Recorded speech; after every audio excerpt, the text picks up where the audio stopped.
And जय श्री कृष्ण। क्योंकि जहाँ राधा जी का नाम लिया जाता है तो कृष्ण जी पीछे होते ही हैं, उन्हें बुलाओ या ना बुलाओ।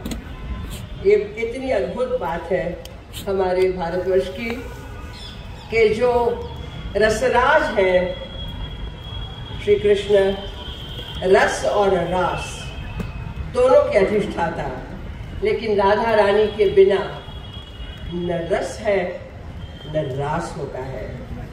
तो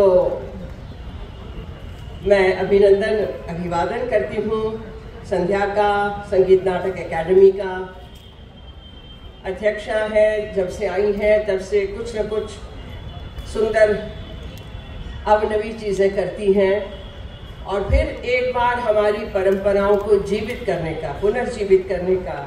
कुछ परंपराएं छूट जाती हैं समय के अनुसार, लेकिन उन परंपराओं के सौंदर्य को, उस सौंदर्य बोध को वापस लाना आवश्यक हो जाता है, विशेष करके जहां आर्टिफिशियल इंटेलिजेंस, रोबोट। अब आप अगली बार ये ना देखें, भगवती ना करें कि यहाँ रोबो होली खेल रहे हो, तो और मोबाइल फोन वगैरह वगैरह। तो एक मायावी दुनिया में भी हम रचे पचे रहते हैं, उससे निकलकर एक वास्तविक दुनिया, वास्तविक विश्व जो रस सभर है, रंग सभर है, उसमें आना आवश्यक है। उसका आनंद लेना बहुत ही ज़रूरी हो जाता है। एक छोटी बात कह के मैं जाऊंगी कि जब श्री राधा और श्री कृष्ण का नाम लिया जाता है तो मुझे याद आया कि वृंदावन धाम में मैं 74-75 पिछली सदी के जाती रही, चाहे जन्माष्टमी हो चाहे होली हो।